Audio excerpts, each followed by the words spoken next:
I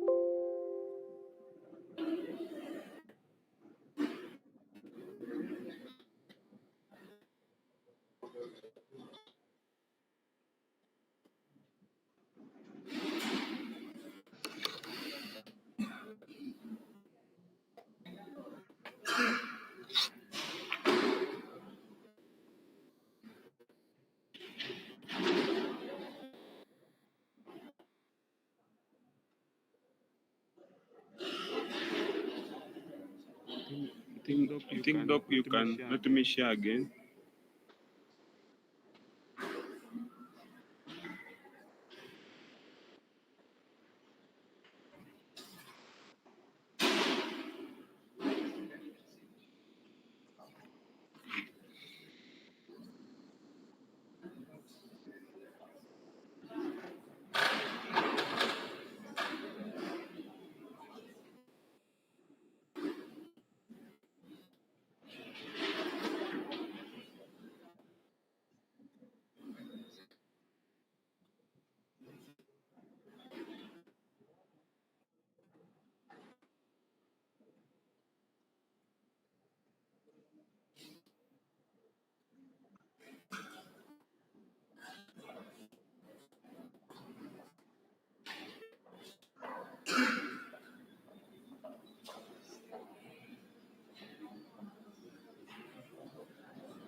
Doc, you can continue.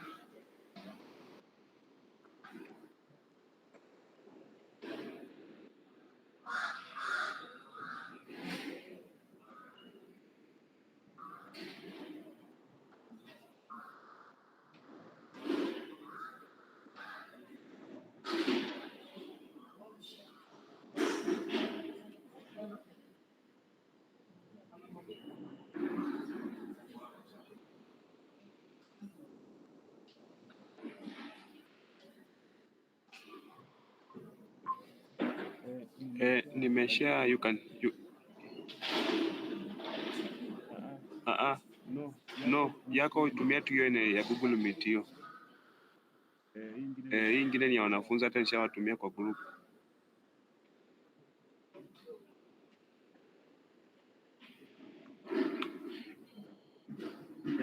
So acha nikutumie ya pili basi. Batisha kutumia ya pili ya wao. Wafuadie. Wafuadie hiyo.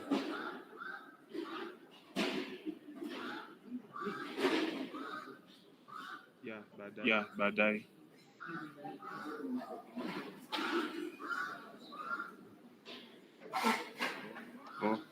Sawa. Unanipata? I think una net tu, but join tu, wa share tu na hiyo alafu join. Yeah.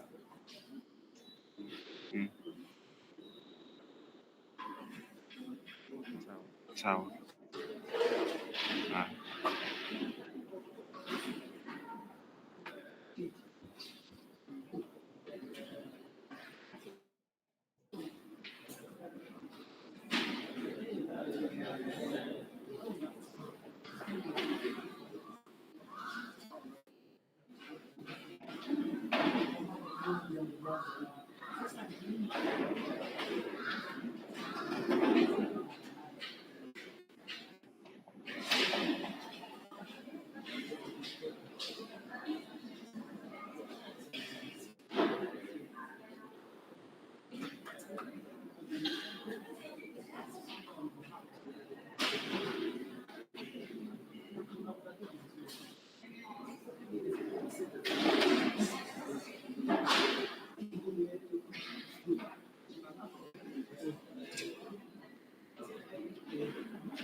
Just hold on, the legs joining.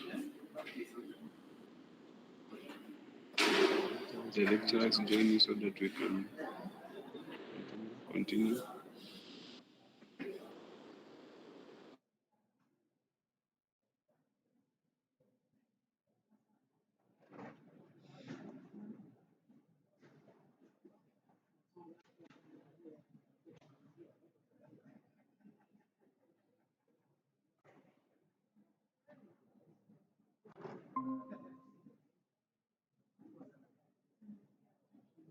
Yeah, Doc, you can just continue. I will illustrate later.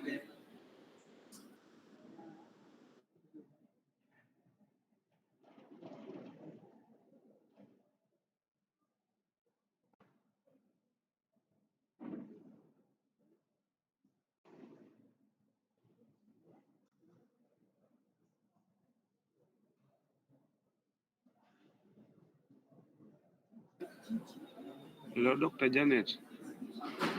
Sorry, I think I was muted. I was saying thank you, McDonald, for going round the clock to ensure that we get a new link. I had indicated to you students that there is always a challenge with the internet, which we have to be privy to. So I think, Sir McDonald, if you can confirm if students have logged in, I can proceed.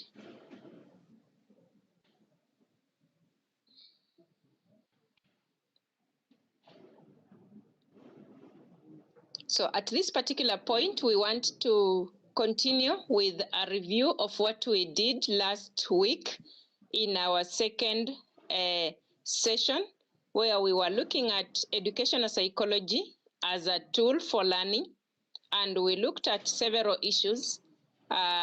We ended our class by looking at the domains of learning, where I told you about the cognitive domain of learning, which involves thinking, reasoning, and other mental processes, and which also takes place at different levels. We shall come to it at a later stage when we shall be looking at the different theories of learning. We shall still look at it in detail. Then we also looked at the psychomotor learning, which involves control and coordination of the muscles and the body parts, and which also occurs at several levels, where we have the basic reflex action, the fundamental movement, that's locomotion, and the manipulative movements. Then we also have those perceptual abilities and the physical abilities of even endurance, flexibility, and even agility.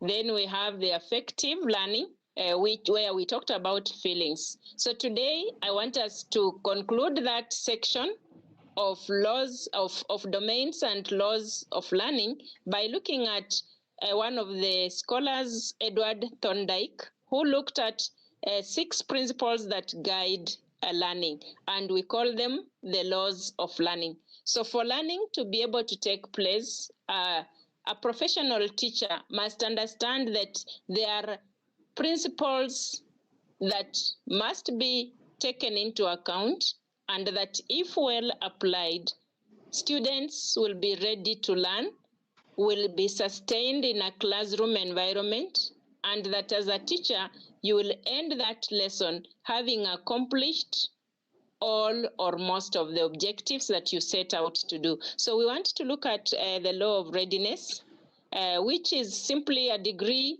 of that eagerness or single-mindedness, eagerness to learn. It is a law that explains that individuals or human beings learn best when they are both physically, mentally, and emotionally ready to learn. If they see no reason to learn, then learning may not take place. Remember our earlier definition of learning, where we are talking about a relatively permanent change due to experience. So when they are ready, then they can be able to learn. So the law of readiness would demand then that students must be facilitated to have a strong purpose, to have a clear objective, and to also have a clear or definite reason for learning something.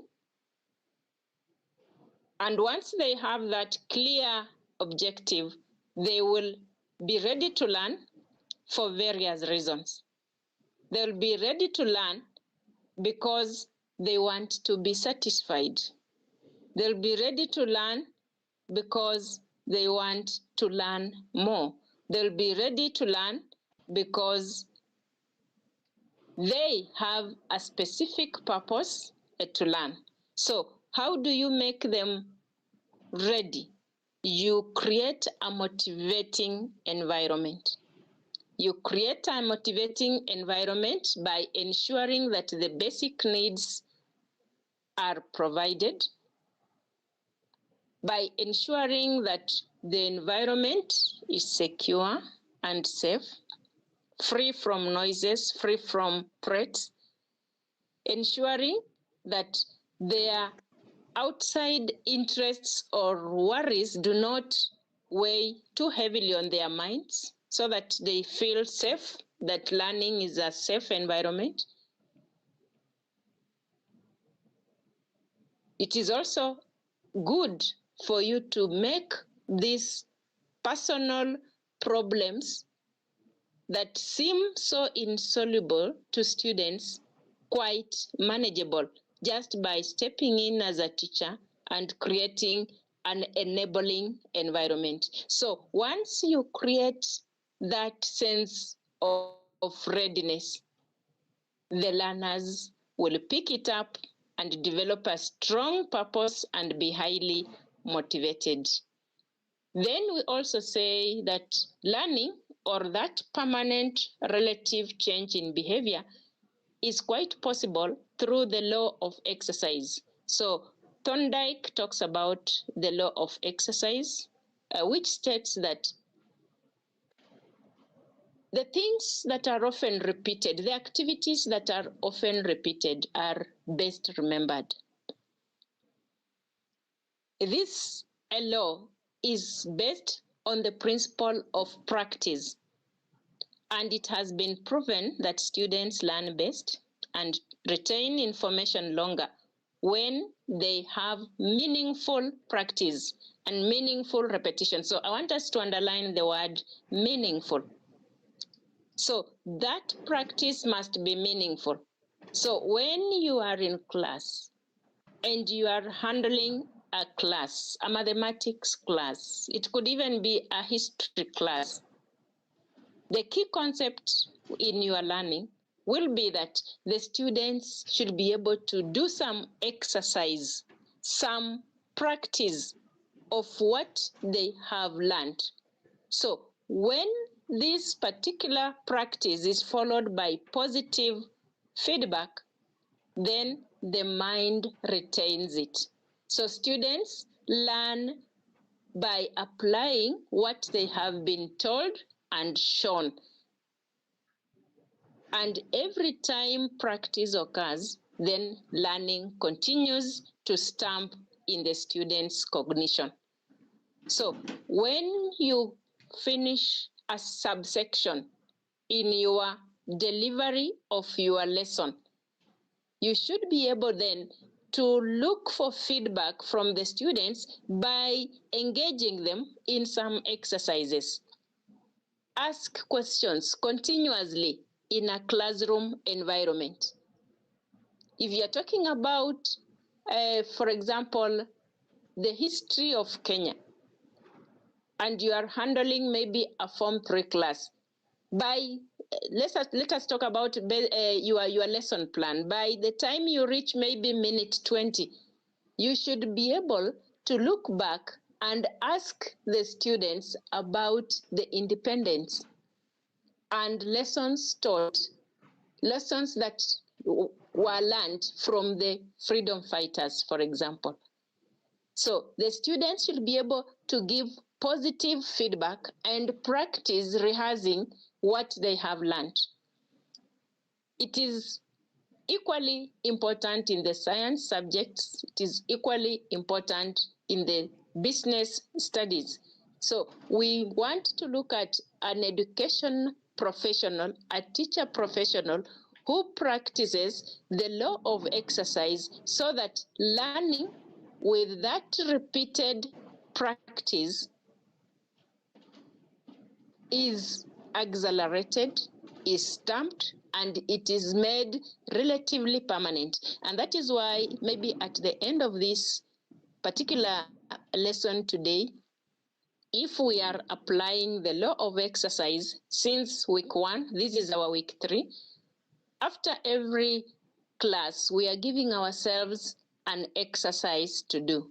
And today's exercise will be quite unique because today we have created our group forums. And just as we started the class, we tried to register.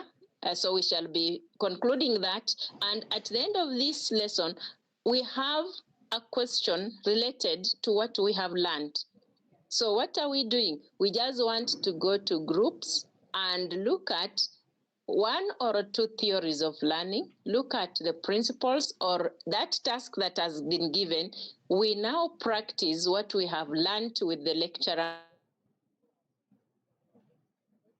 in class. So that is the law of exercise. Then we have the law of effect. This one is based on the emotional reaction of the student.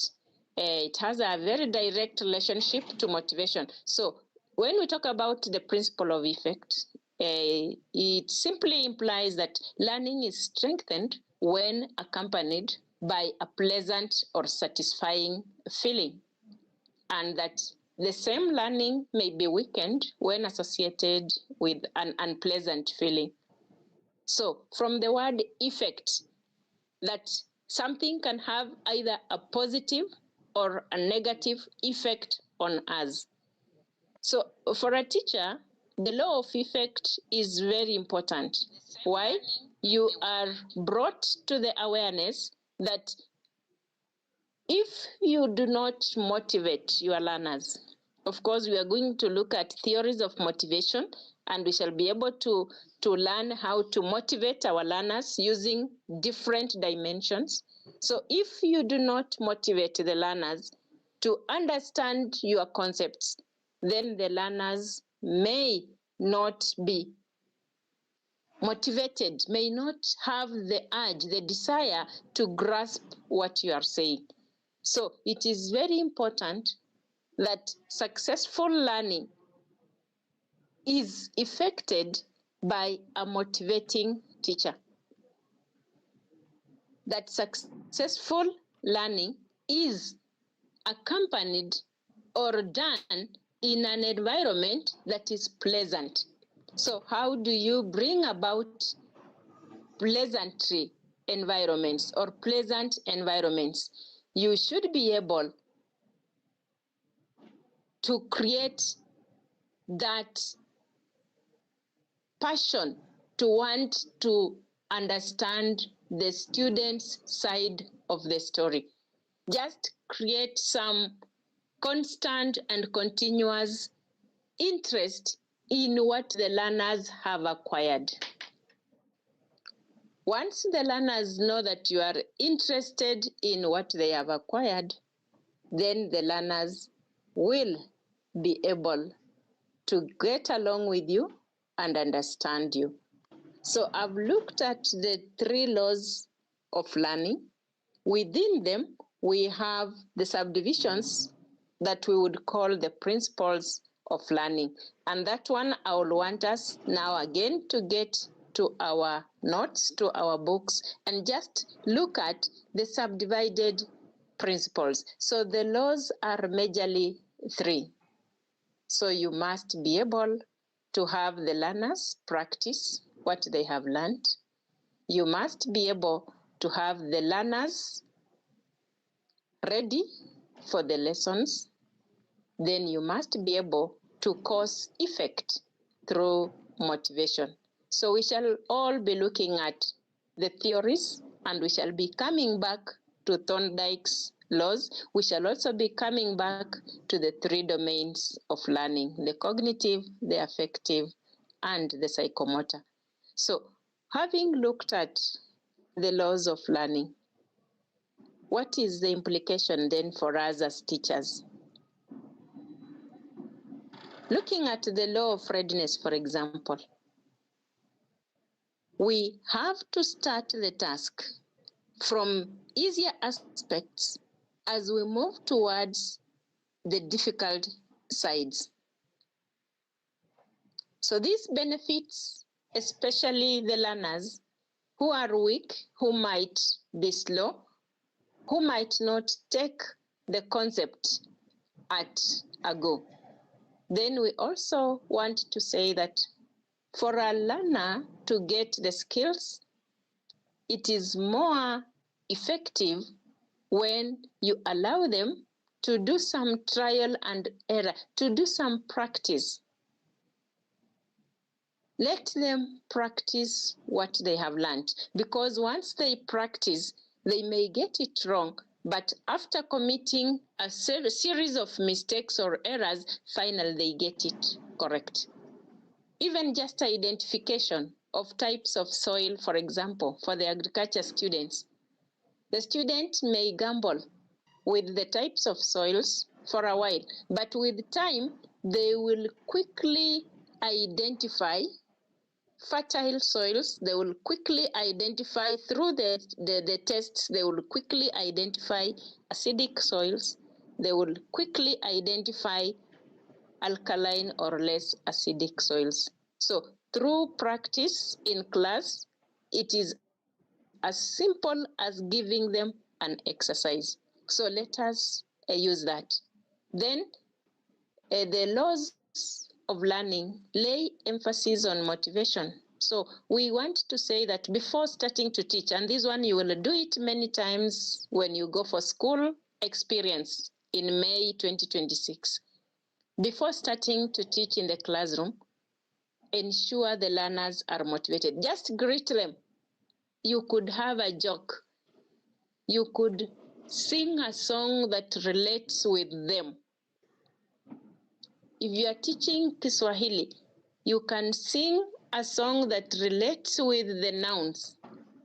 If you are teaching biology, you can sing a song that relates with the bones, so that at the end of the day, you are connecting the bones from maybe the skull to the toes, using your own creativity.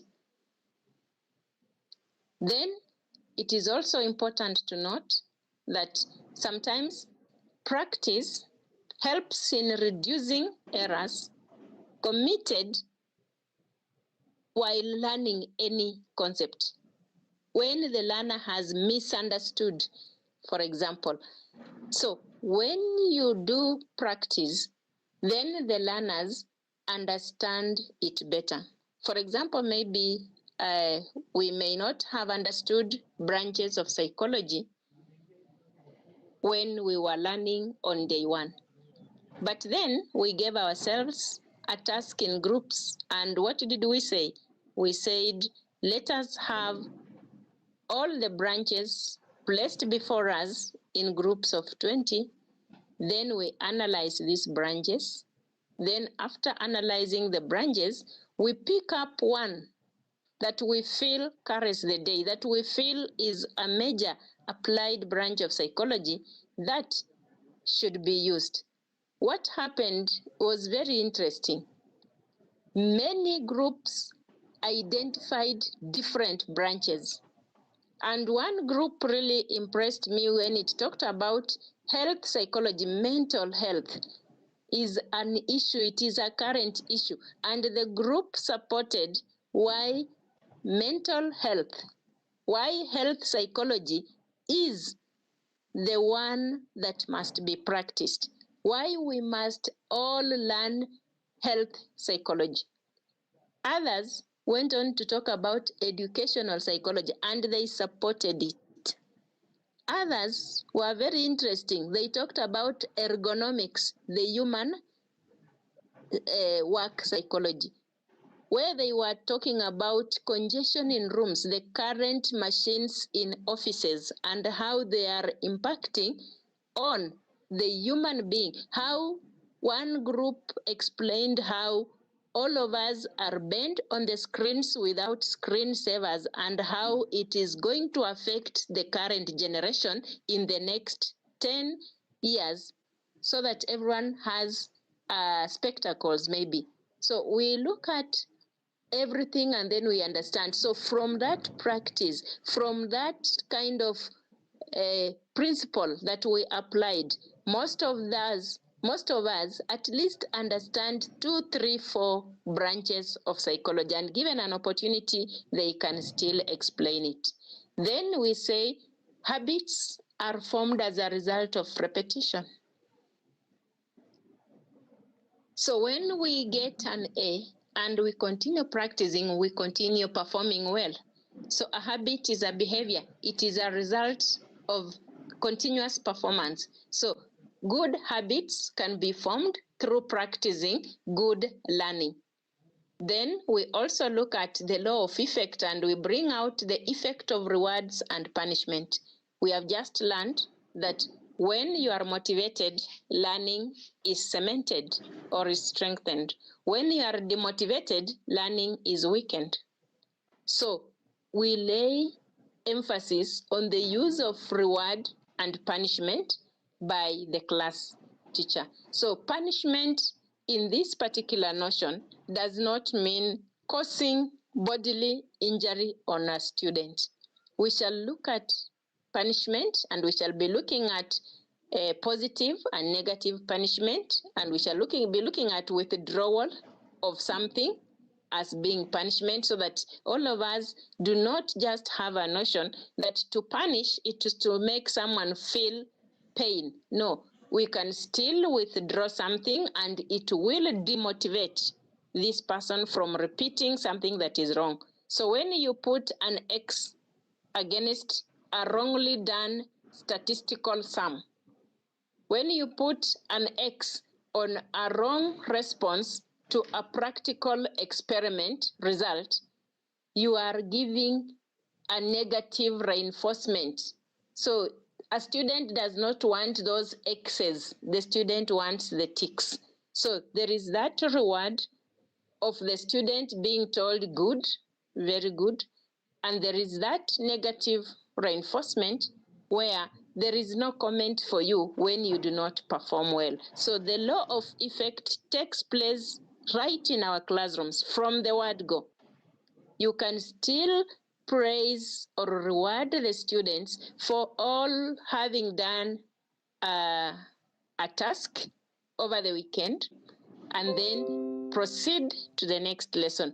By so doing, you have rewarded their effort of learning away from the class, and next time you give them an assignment, they will want to receive that reward again, and therefore they will do the assignment.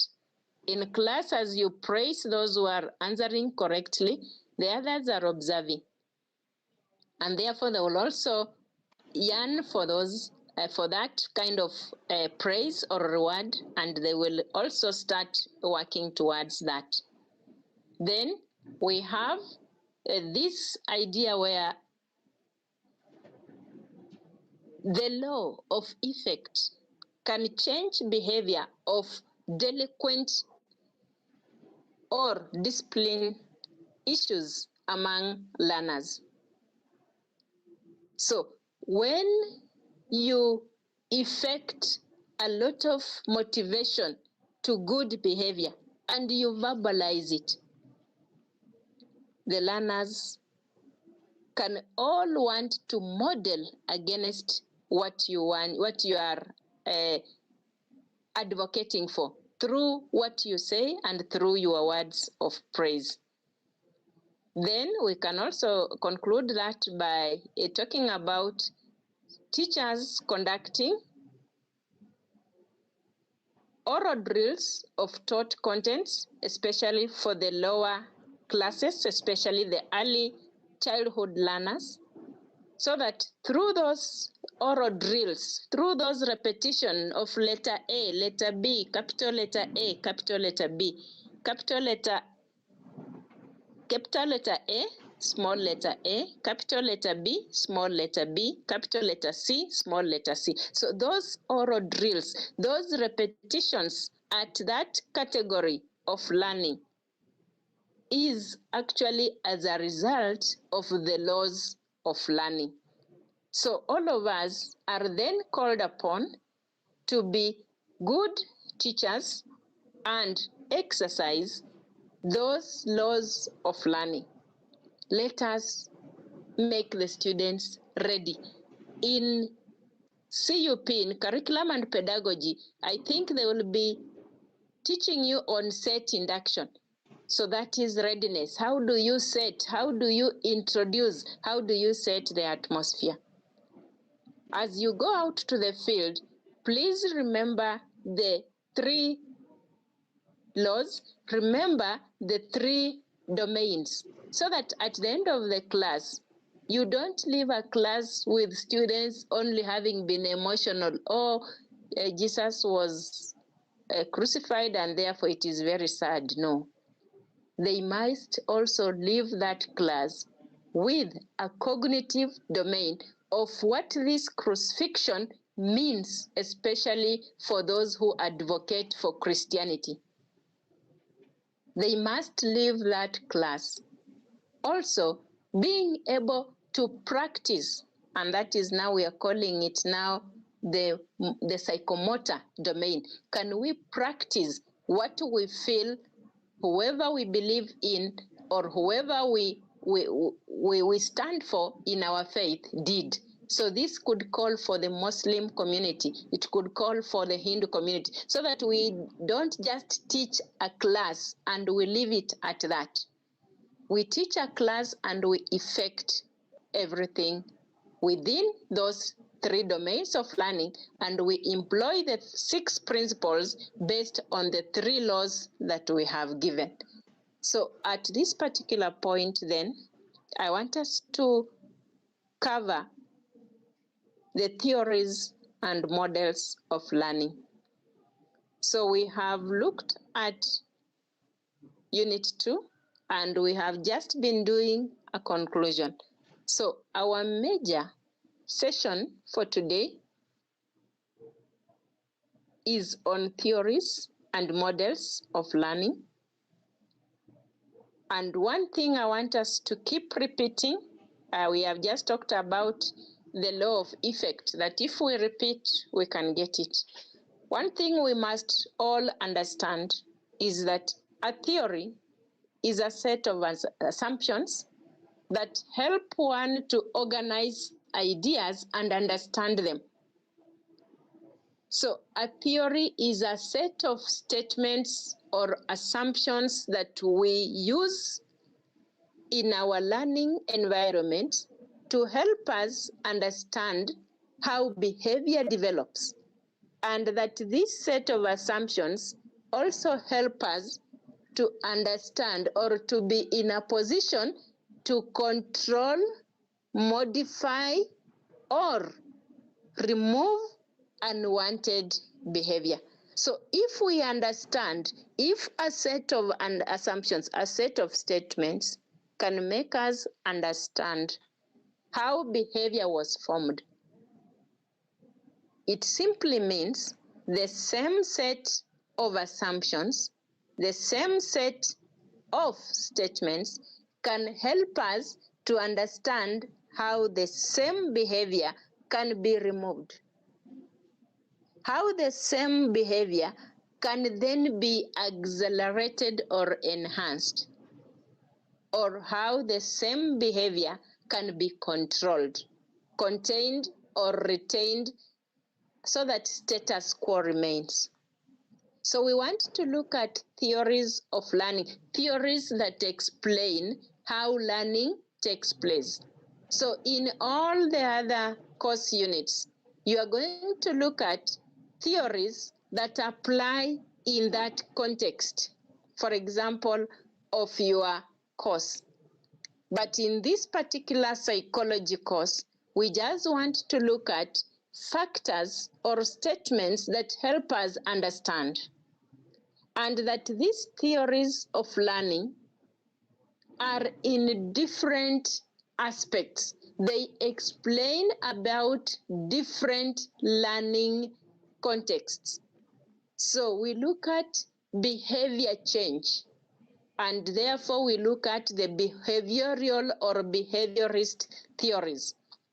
Theorists who talk about how behavior develops, how behavior can be sustained, how behavior can be reduced. Then we also have what we are calling cognitive theorists.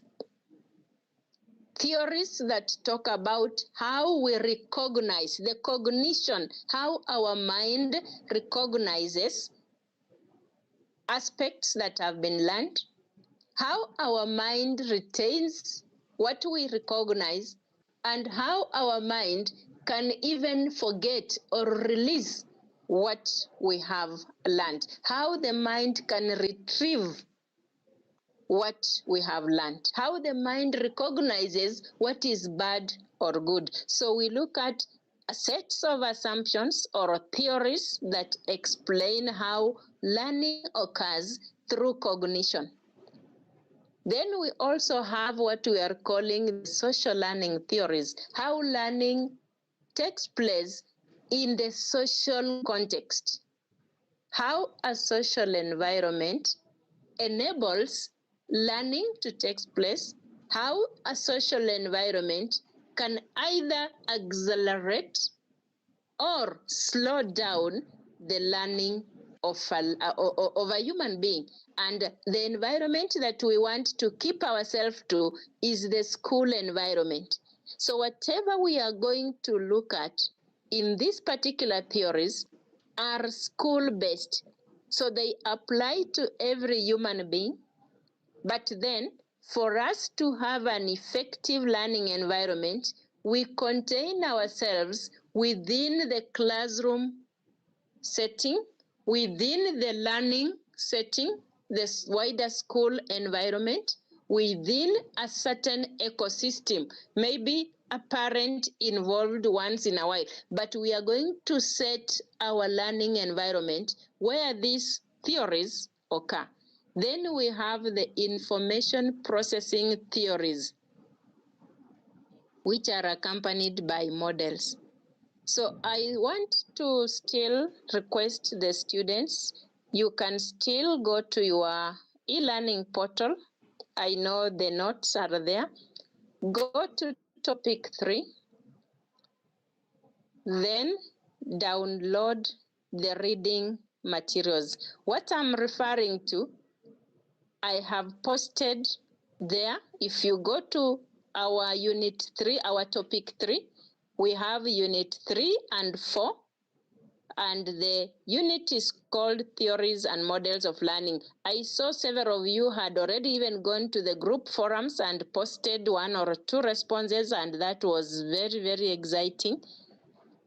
However, I know a few of us may not have visited our e-learning portal for PSY 2110. Please visit there so that as I try to explain, you also have the information with you. So please get to your portal, and if you can, just go to session 3 so that we move together. I'm giving you just a second. I'm hiding the second unit, the second session. I will open it after the class. Let me remove the unit 2. I've also gone there, so I'm expecting all my students to be there.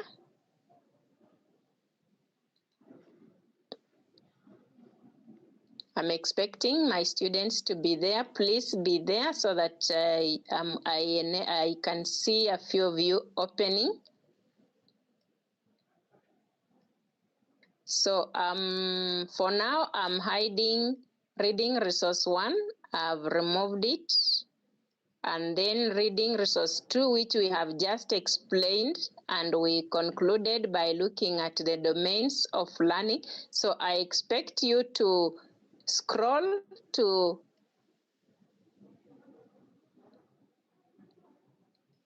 unit 3 and 4, and once you reach there, we have just below the learning outcomes, we have Unit 3 and 4 readings resources. Open that one. Once you click on it, the notes will be downloaded and you'll be able to see what I am presenting.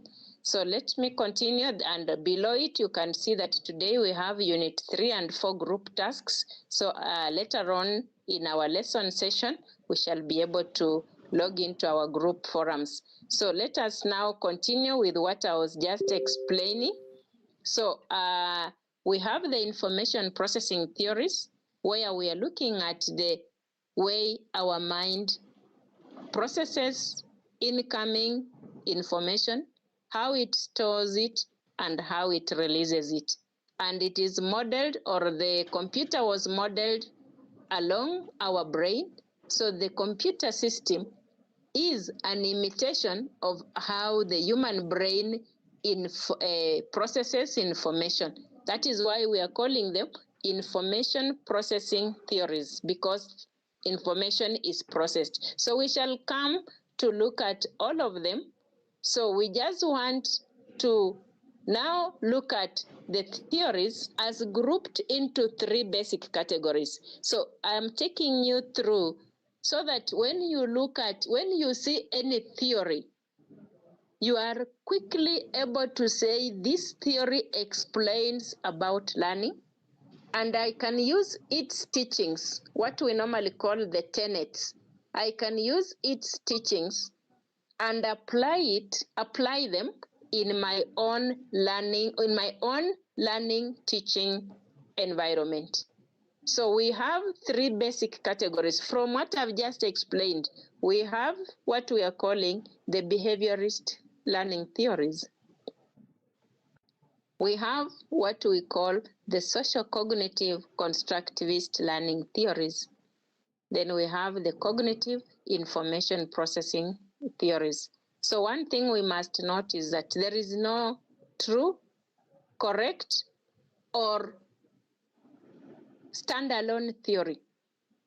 Each theory provides a window of understanding an aspect of development, and that other theories always complement each other. One theory will give an extended explanation of assumptions. Another theory will come in and complement. So in learning, after we have looked at our theories, just remember that you can use all the theories for success. You can use only 2 theories. Some of us will just use 1 theory and we shall still get it right. So let us not say behaviorists are the best. No. Let us not say cognitivists are the best. No. Let us not say psychoanalysts are the best. We just want to understand theories that explain learning. So let us today look at just one of those theories. And once we understand it, it will lay foundation for our next class. So I'll take some good time and explain the behaviorist learning theories.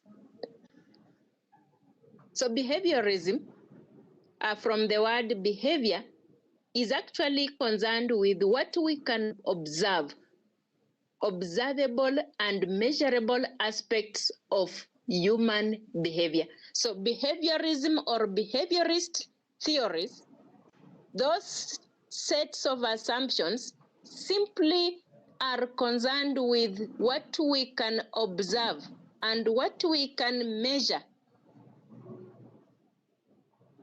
in human behavior. And we said behavior is anything including learning. So learning is a behavior. So for behaviorist theories, we want to observe and measure and conclude that learning has taken place. So we are learning the behaviorist theories so that in our own practice as teachers, we can be able to apply measurement. We can be able to conclusively say, my learners have gained knowledge. This is good. So the behaviorist theories emphasize changes in behavior that result from the stimulus response associations that are made by the learner. So I want to repeat that word, stimulus. I know now you have the notes and you are moving with me, so we shall move quite fast. So when we talk about a stimulus, anything that stimulates us is anything that happens around us within the environment. Anything that would bring us to its attention. It can even just be a cold environment. It can be noise in the classroom. That is a stimulus. It can be the harshness of the teacher. It can be the calmness of the teacher, of the environment. That is a stimulus. So anything that is stimulative that would catch our attention is a stimulus. So how we respond to this stimulus depends on what we are just going to learn right now. So behavior change is as a result of the stimulus response association. How do we behave in response to the stimulus around us? How do we respond to the teacher in class? How do we get to know how to substitute values, our formula with values or with numbers?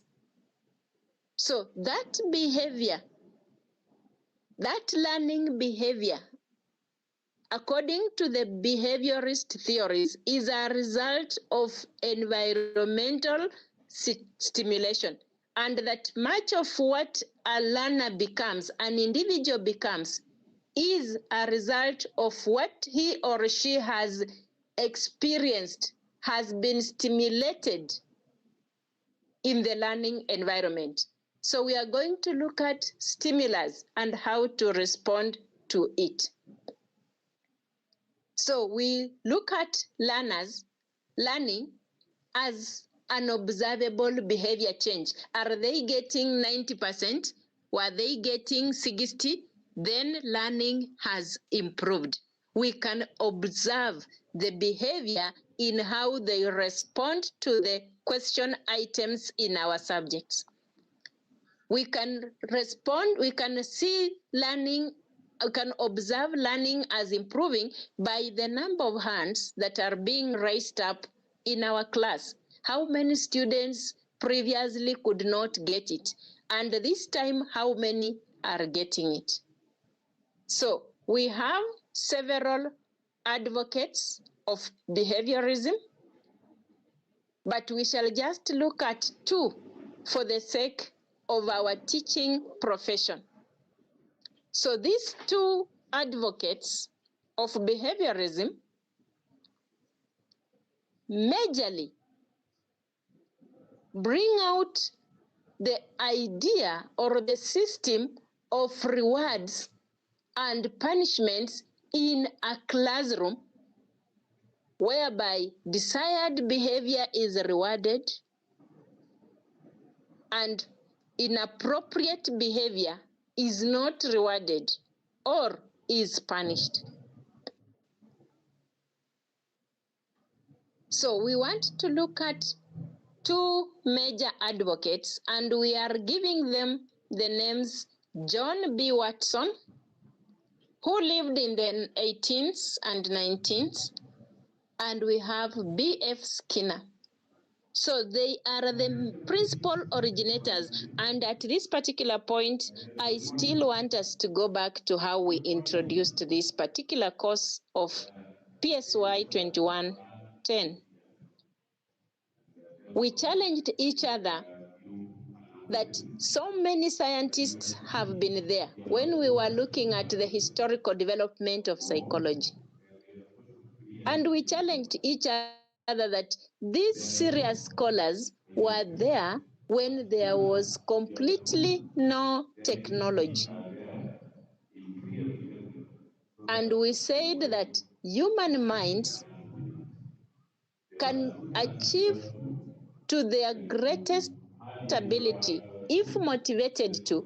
It does not matter the era in which we are living, that the biological system, the brain system of a human being remains constant. What changes is the stimulation or the stimulating factors around them. So today, we want to look at the behavioristic theories of learning through what we shall call classical conditioning theory by John Watson. You will discover at the end of this that while John Watson lived hundreds of years ago, his knowledge is applied even today in our online class. Today, 2025, if we apply classical conditioning theory, which was espoused by John B. Watson, we shall still get the same results in a learning environment. So we want just to look at conditioning as bringing out the meaning of learning. Classical conditioning, we are going to look at how it becomes classical. But John Watson, in his assumptions, in his statements, in his theory, believed that human behavior, especially learning, resulted from specific stimuli that elicited certain responses. And therefore, if we want to see that there is human development going on, human growth going on, we should base our observation on overt behavior that we can see. We should not speculate. We should see the behavior. We should see the learner's writing. So, this particular theory, the classical conditioning theory by Watson, was based on the studies of another scientist called Ivan Pavlov. So, in our class today, I would like one of you to be the John Watson and another one to be the Ivan Pavlov, so that we have a current theorist, so that one day we shall say, this particular theory by so and so, who lived between 2005 to 2050. So I know most of you were born around 2003 to 2000 maybe and 5 or 6. So we are looking at John Watson as having been born in 1878. Then he lived up to 1958, then he passed on. So we want to see that you can also come up with a set of assumptions on how learning can best take place as psychologists of Kibabii University who were born in 2004 or 5 and lived for the next 80 years, and therefore you passed on in 2070 there. So we look at this particular classical conditioning theory, and from Ivan Pavlov, we want to see how this theory works.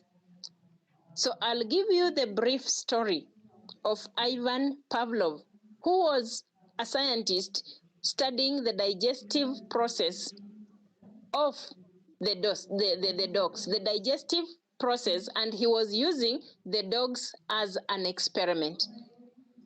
And he wanted to look at the digestion and salivation. He wanted to look at the level of salivation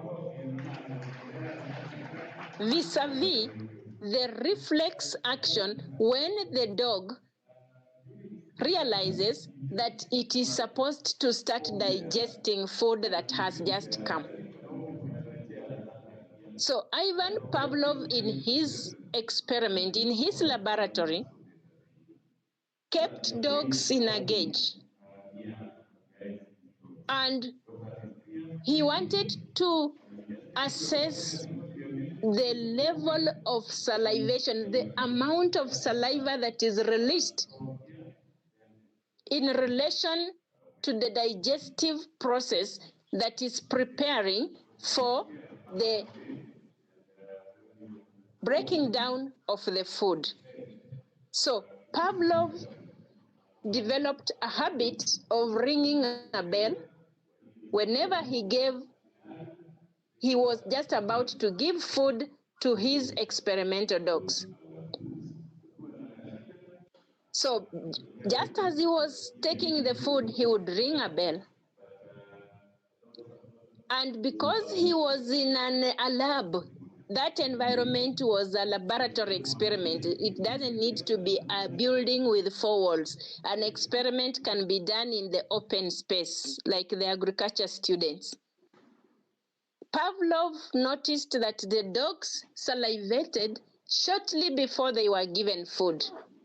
So just that ringing of the bell brought the saliva in readiness to swallow the food down to the stomach for digestion to start. So Ivan Pavlov discovered that when the bell was rung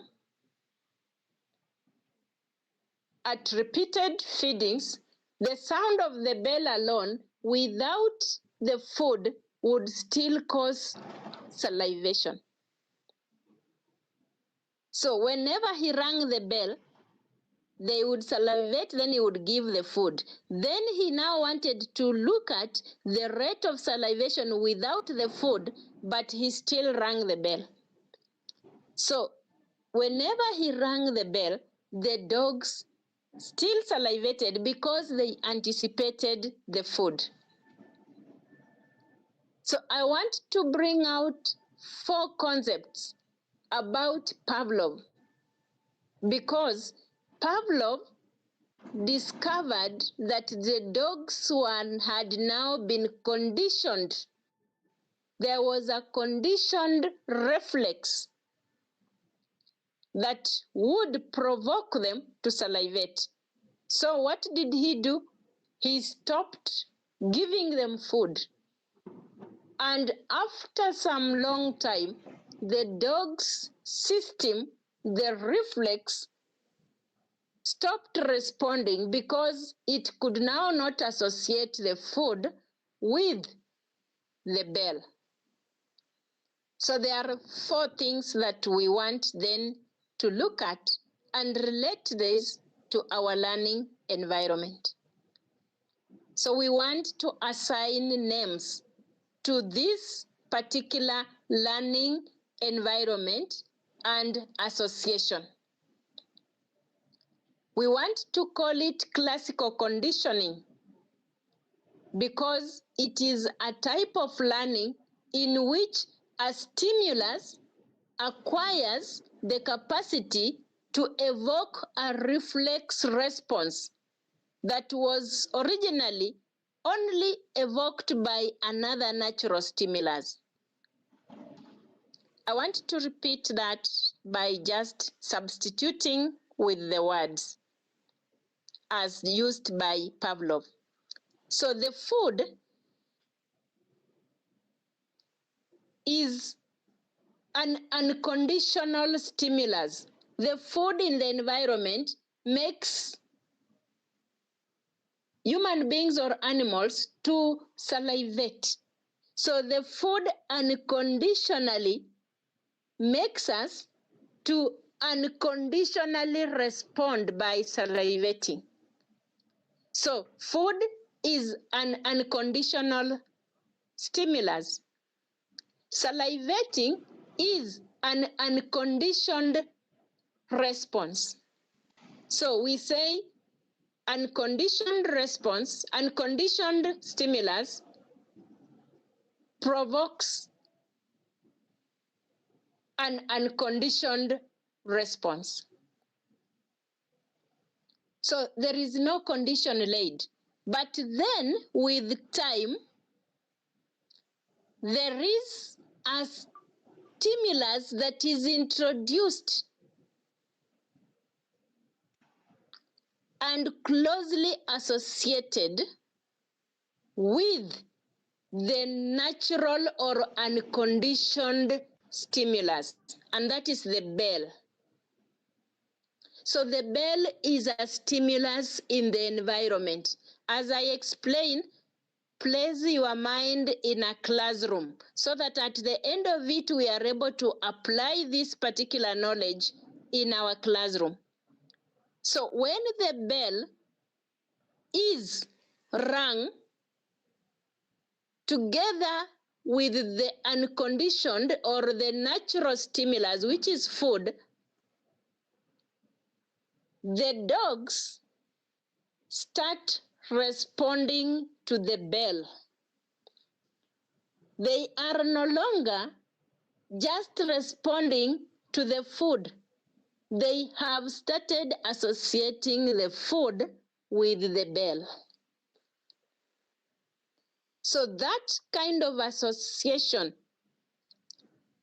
we are now saying the dogs have now been conditioned to salivate. So the bell is a conditioned stimulus that evokes a conditioned response. So that salivation that is not natural, that is associated with the bell, is what we call the conditioned response. So there are now two responses here, and there are now two stimuli here. There is the unconditioned stimulus, the food. There is the conditioned stimulus, which is the bell. The two are closely linked because when one is done, the other one is in the vicinity. Then we now have two responses here that are also closely associated. But they respond to different things. So the unconditioned response, natural salivation, is to the food. The conditioned response, salivation based on the bell, is towards the bell. So learning is taking place through classical conditioning. And we have said classical conditioning is a type of learning in which a stimulus acquires the capacity, in this case, the bell, the capacity to evoke a reflexive response, salivation, that was originally evoked by a natural stimulus. So the natural stimulus was the food. So how do we conclude this short story? That learning takes place in two major ways. First of all, learners go to school unconditionally expecting to gain knowledge. As you enter that geography class, as you enter that English class, as you enter that chemistry class, that early childhood class, that environmental activity class, those learners in that class are naturally or unconditionally attracted to learning, to you as their subject teacher. And they will respond naturally to your instructions. So there is that neutral connection between the learner and the teacher. But then along the way, something starts happening. If you your teaching method is very, very motivating, the learners who naturally were attracted to you as the stimulus in their environment will associate that subject that you teach with the way you teach it. If you are motivating, those learners will associate physics with a motivating teacher, and therefore learning will be cemented. So look at those dogs. When the bell rang, the saliva increased because they associated the bell with the food. When the bell was not associated with the food, the dogs slowly by slowly stopped salivating. What are we saying in our classroom? That according to this particular experiment, and based on John Watson's classical conditioning theory or set of assumptions, learning is as a result of a conditioned stimulus response association. The conditioned stimulus can have a lot of power for learning to take place when it is paired with pleasant learning environments. How are you starting your mathematics class? Are you associating yourself with the very, very genius personalities in the world that people cannot pass mathematics? Are you the type of the teacher who comes to class and then starts explaining how you are among the very few English students who got an A, because English, for a student to get an A in English, it is almost next to a miracle?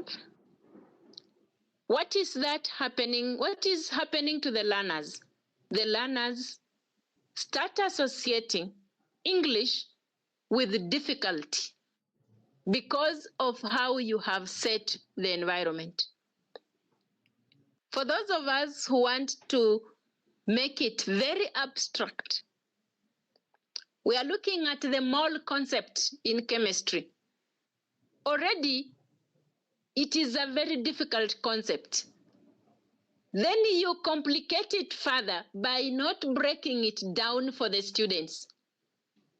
What are we doing? The students will start associating this subject with what you have said and its complexity, and learning will not take place. So what are we saying based on this particular set of assumptions? It is important that all of us know that most of our fears and emotions in learning occurred through classical conditioning. Most of us started dropping out of the science subjects through classical conditioning. You entered Form 1 and everything around you in Form 1 was that science is difficult. So we learned to avoid it. So as teachers, what are we able to do so that we avoid the generalizations about our subject areas? Some of us have brought out the notion that humanities are not very important.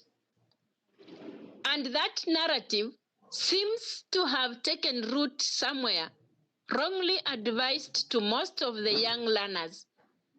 So much so that someone wants to do pure sciences and forgets that there is the moral and social aspect that touches us. that if you do not have any ethical values, you can inject anyone an injection, overdose them, have them die and be taken to the morgue, and you do not wink an eye at it because there is no moral conscience. So we must learn to embrace all the course subjects that we are teaching. We must appreciate all and allow the learners to appreciate all the subjects with their importance so that they do not associate any subject with any negativity. So that is about the first one. We said today we just want to look at the two behavioristic theories. So in your notes, you will find that summary where I have talked about the unconditioned stimulus. In your learning subject, in your group discussions, be able to bring out up to 5 different examples of what could be unconditioned stimulus in a classroom situation or in a learning situation. I've also highlighted the unconditioned response. What is it in our learning environments that we can come up with? I've also highlighted the conditioned stimulus. This neutral one,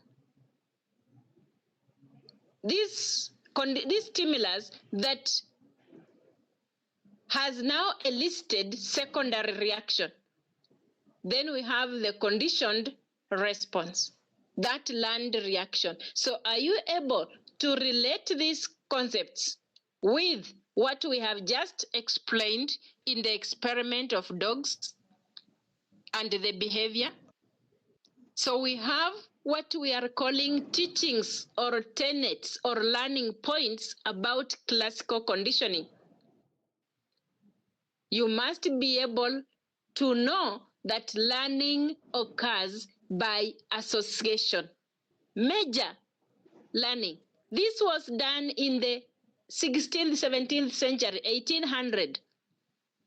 But as we speak right now, if we associate online teaching with lack of seriousness, then we continue getting low grades. But if we associate online teaching with any other normal classroom condition, then it curtails us and it makes us sit down and calmly attend to the lesson. It does not matter where the lesson is being held from. What matters is the content clear? Is it being delivered? Are we able to stay still somewhere in the luxurious places, hotspots of our university, and quietly attend to lesson 1, lesson 2, lesson 3, with full cognition that we are training for our teaching profession?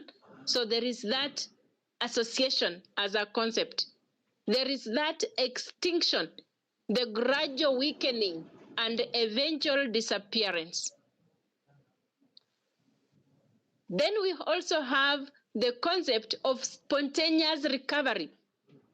Later on, Ivan Pavlov started ringing the bell and reassociating it, bringing the food back, and there was spontaneous recovery.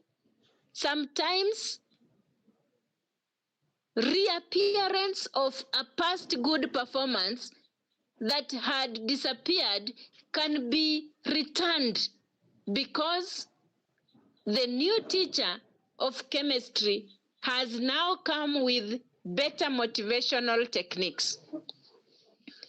Spontaneous recovery can still be done by you who had lost favor with the learners. At Form 1, you were dear to them. At Form 2, they are also developing into aggressive adults Maybe they don't appreciate your level of control. But with this particular psychology knowledge, you are able to calmly bring them back to you. So spontaneous recovery can be done through sustained motivation, where as a learner, you are able to continue, as a teacher, you are able to continuously bring out the positive aspect of your subject. Then we also have stimulus generalization, where the dogs generalized the food and the bell. So there is this concept where learners will say Kiswahili is the worst. Why? I had very bad Kiswahili teachers in primary. So there is that stimulus generalization. So that particular association can be broken when we understand it. Then lastly, we need to look at stimulus discrimination, where you can train the learners to learn to respond to one stimulus and not the other. So because we now have the knowledge of classical conditioning, and that the students might behave like those dogs in the experiment, where even without food, the dogs still salivated, we can still do what we call de-association, where we allow students to concentrate on stimulus that is meaningful. And this is what competence-based curriculum is going to solve. You realize that all this that we are looking at has come to pass many, many years since John Watson brought out classical conditioning, because the learners are going to associate success with pleasant results. So we want to then finalize our topic. This will take around 20 minutes so that we finish by 10 a.m. We want to look at operant conditioning theory. It may even take less than that time. So this is also a behaviorist. Remember when I started behaviorism theories, I talked about two proponents, John Watson, who looked at classical conditioning, and B.F. Skinner, who looked at operant conditioning. If you look at those years, for those who accessed the notes, we are looking at B.F. Skinner as having lived up to very recently, 1990. If most of us were born in 2005, then we were born just 15 years after B.F. Skinner died. Because from 1990, we went to 10 years, then 2000. So 2005 would just be 15 years after this great psychologist had just died. So he tried to expand on what John Watson stimulus response model had developed. He went ahead to say learning or operant conditioning refers to new behaviors that come into place because of experiencing new consequences. So you behave in a certain manner, then there is a reaction or a consequence to that behavior, and therefore you learn about that behavior. So if the consequence is negative, the behavior is diminished or reduced. If the consequence is positive, then the behavior is increased. We want to demystify the abstract environment in which these words are being used. Let us use a real classroom example. So behavior, which we have explained now and then, that behavior includes learning. Behavior in class or learning in class, if correctly done, elicits a consequence of correct ticks. You just give a simple task in a class. You are talking about a warehouse in a business class, and you ask the students, what are some of the instruments that are commonly found in a warehouse? Or characteristics of a good warehouse. So the behavior that we are talking about here is nothing else but the responses, the answers that the student gives towards that particular question. So the consequence is those ticks or crosses that you will put in their exercise books, or if it is in a classroom situation, you are simply asking after 10 minutes, and you're asking the learners to highlight 5 characteristics of a good warehouse. And the learner lifts up their hands and they say they should be free from access of rodents like rats. And you say, good. What was the behavior? The behavior is giving the correct answer. What is the consequence? The consequence is the reward of the praise from the teacher, good. In the book, what is the behavior? Writing down the characteristics of a warehouse. What is the consequence? The consequence is whether the characteristics are correct and therefore the correct or the wrong acknowledgement through the ticks and a remark by the teacher in our exercise books or in the learners' exercise books. So we want then to quickly look at operant conditioning as a very serious theory that can explain to us how behavior is solidified, how behavior is facilitated, how behavior is enhanced when we are motivated. So now we look at the word operant. For the English students, we all know that operant is coming from the verb operate. So when we operate on anything, when we cause some operations and then we get a response, then what we are learning is what we are calling operant conditioning. So that is why some of the books will talk about instrumental conditioning.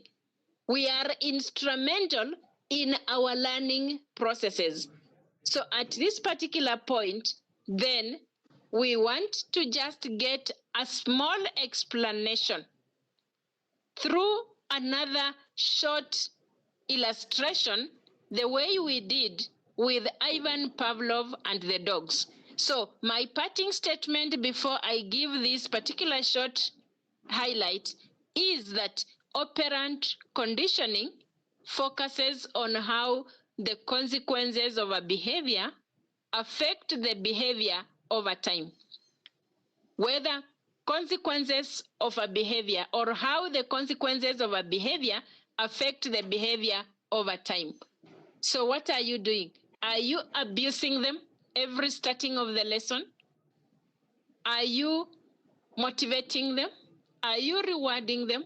Are you punishing them? All of these will resulting teaching environment. So we want then to just give an explanation. B.F. Skinner did the study himself, going to refer to his lab as the Skinner's box. So he set up a box. This is now a researcher himself. He set up a laboratory or a small box where he put in the rats, and he wanted to see certain behavior based on the operations of the rats within that box. So he called it the Skinner box. So he placed the rats in the box, and then he left them in that particular box or cage without anyone around. But then on the box, he placed a lever, a balancing plane, a lever, and on one end of the lever, he placed a small tray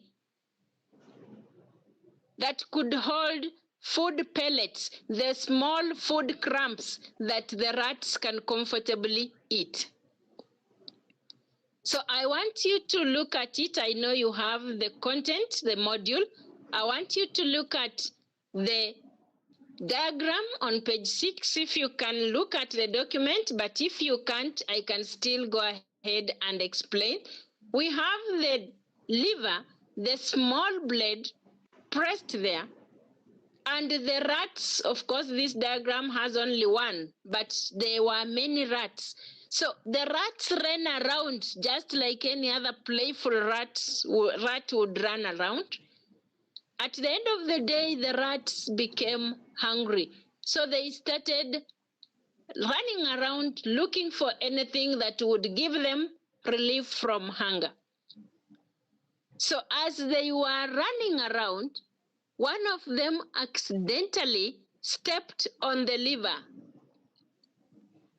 And with the lever's instability, the food pellets rolled into the Skinner's box, into the box where the rats were.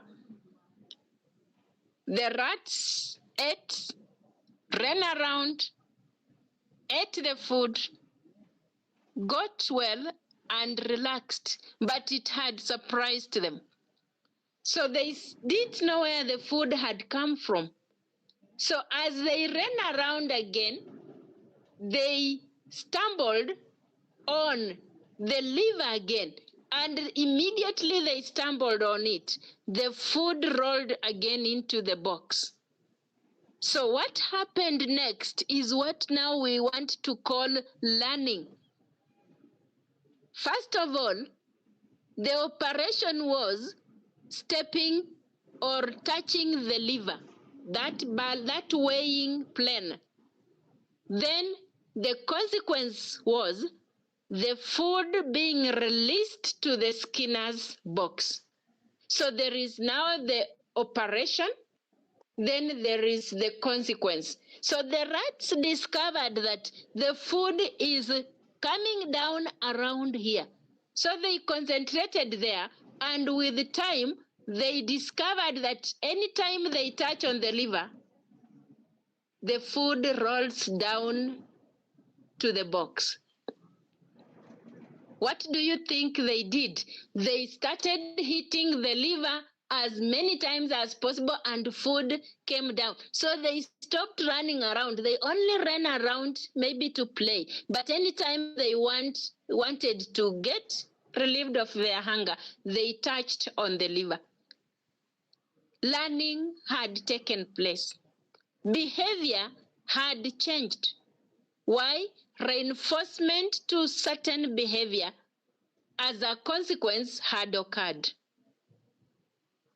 So this experiment, just the way we looked at the classical conditioning, also brings out some tenets, some learning points, some concepts, what we are calling schedules of reinforcement.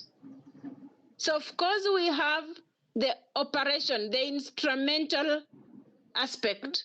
Then we have the consequence. But then we also have patterns of reinforcement. So at one point in most of the psychology books, this one we don't want to go there so much. Skinner, in his continued experiment, went ahead to put an electric shock so that as rats ran to hold ran down to touch on the liver, they got some electric shocks, and that made them to stop or to accelerate running down. So we now want to relate what we have just learned with key concepts about operant conditioning. It is a very realistic learning, behavioral learning theory, and it encourages teachers to use this particular theory to enhance or demotivate learning. So we can just give an example that a student can do something that is indiscipline in class. A student can disturb the rest. But as long as the classmates laugh in response and giggle about it, the student who has disturbed the class, the operant, is reinforced by the consequence, the classmates getting excited. So that bad habit has been reinforced, and therefore the learners may get distracted. At ECD, that early year of learning, when a young child raises her hand in response to the teacher's question, that is now operating, and the teacher calls her and makes her stand before the others, and the others dance to her and tell her, well done, try again another day, and they continue with the very common song. This child has been reinforced and learning will take place. So we want to look at many examples in our various groups, in our various categories. And we want to look at what can be the operant and what can be the reinforcement. What can be the operant, what can be the consequence. So that we are able to look at how our own actions can cause extinction. If the learners are getting answers correct and we are not motivating them, we may make that particular character to become extinct. With schedules of reinforcement, we should be able to reinforce the learners every time they give correct answers. So extinction is that disappearance of an operant behavior because of lack of reinforcement. So the learners do assignments. This is very common with English, Kiswahili, and mathematics teachers. And it's not you people. We are training so that you can be okay. Do not give tasks 100 sums to the students, which you will not even mark. When you do that, it discourages them from doing assignments. Then generalization, incidental conditioning of behaviors that is similar to an original operant. It is important that we support that. Then discrimination as a consequence or as a concept. Learning not to generalize. So in operant conditioning, what is not overgeneralized is now the operant behavior. Then we have what we are calling the schedules of reinforcement. I would like you to get time to look at how you can do this different reinforcement. Based on B.F. Skinner, you can be able to have what we are calling fixed ratio. For every assignment correctly done, I will give you a break. Then we are having what we are calling variable ratio reinforcement. So that we are saying, after every 10th response, I'll give you a loaf of bread. I'll give you a star. We may not really encourage food and money because we are not charity sweepstake holders. We want to just say, after every 9th or 10th response, I will appreciate this, that. And the schools have gone a mile and they appreciate the students on assembly. You can appreciate them at class level. Then we have a fixed interval. This one, when a certain response must be made in order to be reinforced. You must get a C+ to join university. You must pass all your units at the end of the academic year to move to the next year. You must get a mean score of 50 for you to pass and graduate. So those are fixed interval reinforcements. Then we have variable interval reinforcements. It is not very uniform. So at any point you can decide to reward the student. So we have said many things. I would want you now for this particular unit to look at punishment under behaviorism, look at guidelines for effective use of punishment, read those guidelines, and if you can, give 1 or 2 examples of each as per your subject areas. I had explained that for my particular course, I will encourage application based on your area of specialization. Do not struggle to give a history example because you will not beat the historians. They have 1,001 examples to give. I would like, if you are a physics, mathematics student, if that group is that cluster, then you should be able to give examples for that.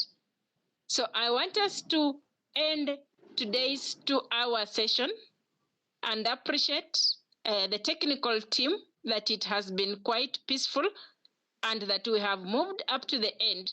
And therefore, I would want to first of all confirm if our technical team, if my colleague,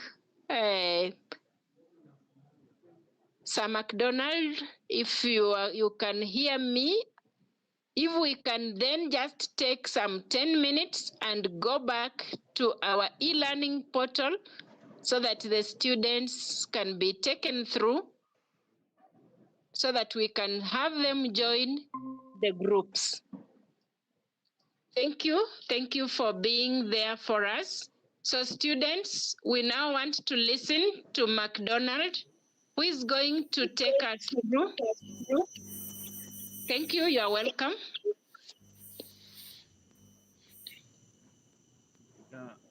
I was just demonstrating on how we are supposed to enroll to the groups. Let me log in.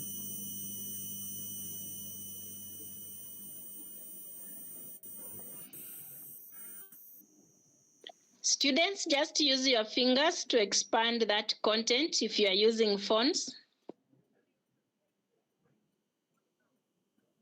So that is the procedure. First of all, as usually do, we log in and install to the course. Then after doing that, we go to the course, PSY and 110.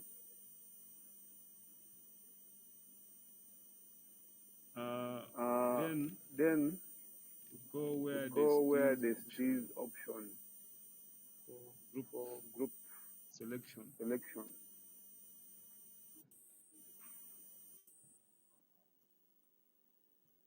We click on it. Click on it. Then, like for example, I enroll to group 1. So you can select any group that you want that you form. There are 100 groups, so you need to know what is the group number. So let us assume I have enrolled to this group. I can leave this group. Maybe I join that group which is wrong. Then let us assume I belong to group number 28. I just go to group number 28. Then I click on become a member. Then I click become a member of group 8. Maybe if group 28 is not even mine. And once you enroll to the group, you can be able to see the group members. That's the good thing. I can as well leave. Maybe I don't belong to group 28. Let us assume I belong to group number 99. I need to search for group number 99. Let me just look for it. Group number 99. Yeah, so let us assume I belong to group number 99. So I click on become a member. Like you see, these are become a member. Then I join group number 99. Like now group number 99 I'm alone, so maybe that's how you can be able to join those groups. And then from those groups I think we shall be able to